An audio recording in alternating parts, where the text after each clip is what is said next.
Резонансная тема повышения планки пенсионного возраста в центре внимания Общественной палаты России.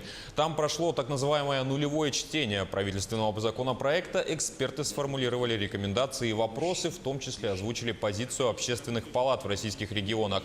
Их направят в Госдуму и Кабинет министров. Пакет предложений включает в себя 27 пунктов.